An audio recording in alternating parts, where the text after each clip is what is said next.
అంతే. ఒక స్త్రీకి భర్త సపోర్ట్ చాలా అవసరం. అలాంటి ఒక పిల్లర్ లాంటి పర్సన్ మన లైఫ్‌లో నుంచి వెళ్ళిపోతే ఆ బాధ ఎలా ఉంటుందనేది ప్రతి ఒక్కళ్ళకి తెలుసు.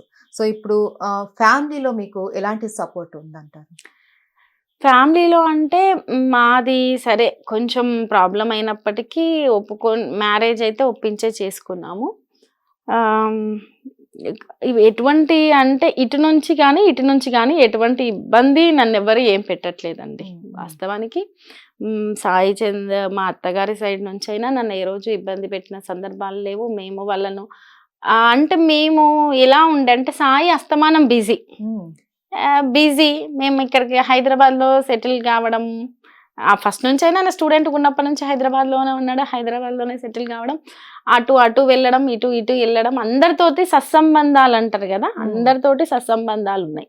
సాయి బిజీ కాబట్టి అందరితోటి కొద్దిగానే టైం స్పెండ్ చేసేవాడు. ఎక్కువ టైం స్పెండ్ చేసే అంత స్పేస్ ఆయన లైఫ్‌లో లేకపోయింది.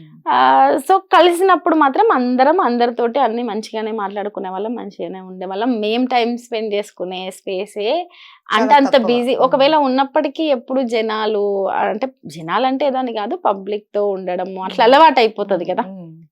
పొలిటికల్ దాంట్లో. తప్ప ఇటు నుంచైనా, అటు నుంచైనా ఎవరు నన్నేమి ఇబ్బంది ఏం పెట్టట్లేదు.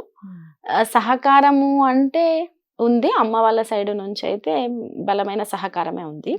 ఇక మామయ్య వాళ్ళ సైడ్ నుంచి అంటే వాళ్ళు బహుశా ఏదన్నా ధైర్యం ఇచ్చి సహకారం చేయగలరు కానీ వేరే రకమంగా సహకారం చేసే అంత పరిస్థితుల్లో వాళ్ళు లేరు. వాళ్ళది వాళ్ళు మాత్రమే బతకగలుగుతారు.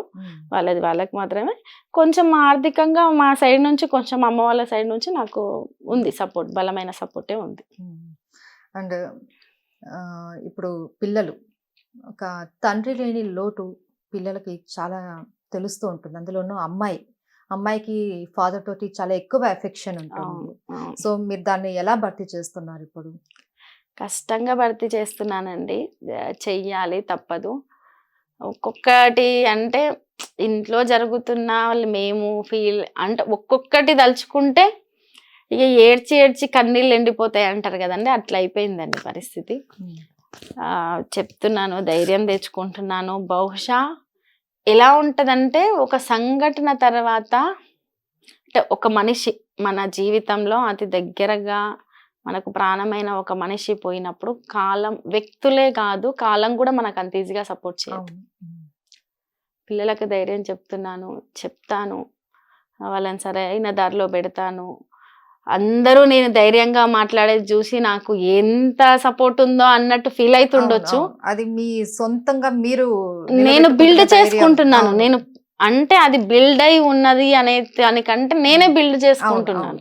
ఈ ధైర్యం అనేది పక్కన వాళ్ళు, ఎదుటి వాళ్ళు ఇచ్చేదానికన్నా మనకి మనం చెప్పుకునే ధైర్యమే మనకి చాలా సపోర్ట్ ఉంటుంది. ఎవరైనా అంటే చెప్పడం సహజం అండి. ఏదైనా ఇప్పుడు నేనైనా 100 చెప్తాను. చెప్పడం సులభము. అది చెప్పే వాళ్ళు కూడా కొన్నిసార్లు ఉండకపోయి ఉండొచ్చు. చెప్తున్నారు, సంతోషం. కానీ బేర్ చేసే వాళ్ళకు తెలుస్తుంది ఆ నొప్పి ఏంటి అవన్నీ. ఒకటని కాదు, జీవితంలో ఎన్నో ఉంటాయి బయటికి చెప్పేవి, చెప్పనివి అనేక సంఘటనలు. నేను బలంగా ఫిక్స్ అయ్యాను. ఏదైనా ఎన్నైనా నేను భరించదలుచుకున్నాను. నేను ఆ నొప్పి కింద ఏ నొప్పి నాకు పెద్ద నొప్పిగా అనిపించట్లేదు కాబట్టి నేను భరిస్తాను. బట్ ఒక జెన్యూన్గా లైఫ్లో నేను అచీవ్ కావాలి అనేది నాకు ఉంది. ఆ జెన్యూనిటీ మిస్ చేసుకోవద్దు అనేది మాత్రం నాకు ఉంది. మిస్ కాదు.